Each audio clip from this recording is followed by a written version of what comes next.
जिसका था सबको बेसब्री से इंतजार वह घड़ी आ चुकी है। यानी मल्हार दीक्षित अब अपनी बेटी शालिनी का साथ देने वाले हैं। जी हाँ, मल्हार दीक्षित ने दिया शालिनी का साथ। मनीष दीक्षित और करण कुलकर्णी का होने वाला है पर्दाफाश। मल्हार दीक्षित इस वक्त तक अपने ही छोटे भाई मनीष दीक्षित और अपने रिश्तेदार करण कुलकर्णी से दुश्मनी मोड़ ले लेंगे, सिर्फ और सिर्फ अपनी बेटी शालिनी के लिए। लेकिन आखिर ये चमत्कार हुआ कैसे और आगे जाकी कहानी किस तरीके से मोड़ लेने वाली है? क्या दीक्षित परिवार दो हिस्सों में बढ़ जाएगा या फिर कहानी कुछ और रहेगी? आइए जानते हैं आज के एपिसोड में। तो बिना किसी वक्त गवाए चलिए मिस्टर एंड मिसेस परशुराम की लेटेस्ट वीडियो को शुरू करते हैं। कहानी की शुरुआत में हमने देखा कि कैसे शालिनी मल्हार दीक्षित के घर में आकर मनीष दीक्षित के ऊपर दहाड़ती हुई नजर आती है। वो सभी के सामने मनीष दीक्षित की पोल खोल देती है कि कैसे मनीष दीक्षित शालिनी को मारने की कोशिश कर रहा है और ये अकेला नहीं है, इसके साथ वो एक और क्रिमिनल, क्या नाम है उसका, करण कुलकर्णी, वो भी मिला हुआ है। ये दोनों मिलकर मुझ पे वार करने की कोशिश कर रहे थे ना।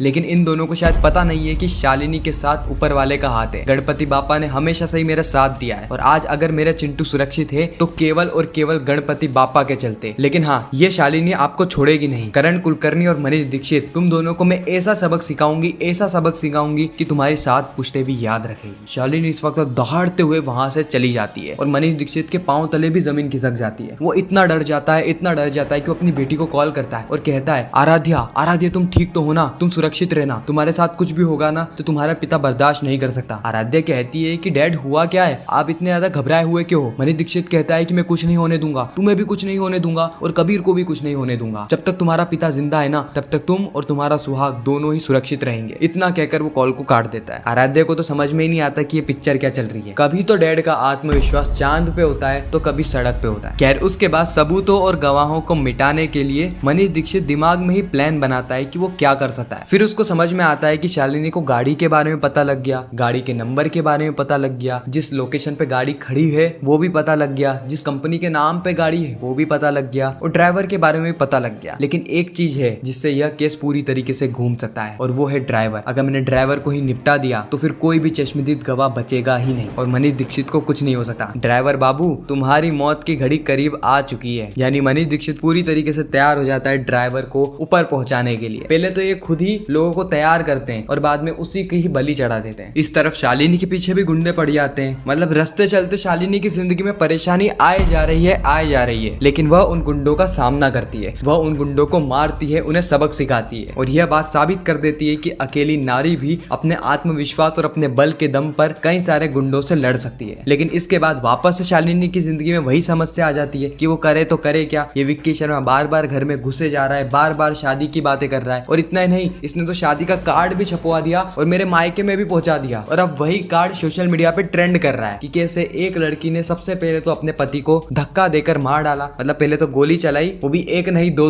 और उसके बाद अपने बॉयफ्रेंड विक्की शर्मा के साथ मिलकर उसे नदी में धक्का दे दिया, बहा दिया उसकी लाश और उसके बाद अब वो शादी कर रही है अपने बॉयफ्रेंड से। यह बात सोशल मीडिया पे ट्रेंड कर रही होती है और इस तरफ पुलिस की कार्रवाई भी चालू थी, इसीलिए वो शालिनी को पकड़ने के लिए आ जाते हैं क्योंकि वो जब तक शालिनी को पकड़ेंगे नहीं तब तक उनके सर के ऊपर से भी दबाव नहीं हटेगा। क्योंकि सोशल मीडिया पे लोग इंसाफ मांग रहे हैं, शिव प्रसाद देशमुख के लिए इंसाफ, और इनके लिए इंसाफ वही होगा जब शालिनी को जेल की सलाखों के पीछे डाल दिया जाए। इस तरफ शालिनी भगवान से विनती कर रही होती है कि उसकी जिंदगी में जो भी परेशानी चल रही है ना वो सुलझ जाए और उसके पति शिव प्रसाद देशमुख वापस आ जाए। लेकिन शालिनी को बड़ा झटका तो तब लगेगा जब शालिनी अपनी आंखों के सामने शिव प्रसाद देशमुख को जिंदा देखेगी और ना केवल जिंदा देखेगी बल्कि शालिनी की सबसे बड़ी दुश्मन शीतल के साथ शादी करता हुआ देखेगी। जी हाँ, शीतल और परशुराम की शादी होने वाली है। हालांकि शादी होगी या नहीं ये अलग बात है, लेकिन शादी के मंडप तक तो दोनों पहुंच जाएंगे। वहां पर शालिनी भी मौजूद होगी। शालिनी अपनी आंखों से देख रही होगी शिव प्रसाद देशमुख को। शीतल की चाल में फंस चुका है शिव प्रसाद देशमुख। उसे ऐसा लग रहा है कि विक्की शर्मा और शालिनी का सही में रिश्ता है, सही में यह दोनों शादी कर रहे हैं। और इसी के ही चलते गम में डूबा हुआ शिव प्रसाद देशमुख, जिसने शीतल को वादा किया था कि अगर शालिनी और विक्की शर्मा का रिश्ता साबित हो जाता है और यह बात भी साबित हो जाती है कि विक्की शर्मा और शालिनी ने मिलकर मुझ में मारने की कोशिश करी थी, तो मैं उसी वक्त जो तुम कहोगी वो करने के लिए तैयार हूँ। शीतल ने कहा था जो कहूंगी वो नहीं, तुम्हें मेरे साथ शादी करनी होगी और जीवन भर बिताना होगा। शिव प्रसाद देशमुख उसके लिए तैयार हो जाता है और अब फाइनली शीतल की चाल में शिव प्रसाद देशमुख फंस चुका है क्योंकि यह बात साबित हो चुकी है परशुराम की नजरों में कि शालिनी और विक्की शर्मा शादी कर रहे हैं, जिसके चलते परशुराम को करनी पड़ेगी शीतल से शादी। वो उससे गले मिलता है और उसको आई लव यू तक कह देता है। अब पता नहीं परशुराम के दिमाग में क्या चल रहा है क्योंकि कुछ समय पहले पहले तक तो वो शालिनी से प्यार करता था और अचानक से ही उसने शीतल को आई लव यू कह दिया। मुझे ऐसा लग रहा है कि शायद से परशुराम कोई चाल चल रहा है जिसमें शीतल बहुत बुरी तरीके से फंस जाएगी। इस तरफ हम करण कुलकर्णी और मनीष दीक्षित को देख रहे होते हैं जो कि आपस में मिलते हैं और ये चर्चा कर रहे होते हैं कि अब आगे क्या करना है। खैर इस पूरी घटना में कोई अगर बढ़िया चीज हुई है तो वो ये हुई है कि मनीष दीक्षित का जो असली चेहरा है वो मल्हार दीक्षित के सामने आ गया। मल्हार दीक्षित को पता लग गया है कि उसका ही सिक्का खोटा है। मैं शालिनी की बात नहीं कर रहा हूँ, मैं बात कर रहा हूँ उसके छोटे भाई मनीष की। तो अब मल्हार दीक्षित देने वाला है शालिनी का साथ। मल्हार दीक्षित मनीष दीक्षित और करण कुलकर्णी को धोखा देगा। यही कहानी हमें आने वाले एपिसोड में देखने को मिलने वाली है। आप कितना ज्यादा एक्साइटेड है आने वाले एपिसोड्स को लेकर कमेंट सेक्शन में जरूर बताना। बाकी मैं मिलता हूँ आप सभी से किसी नेक्स्ट इंटरेस्टिंग वीडियो में। जब तक के लिए गुड बाय।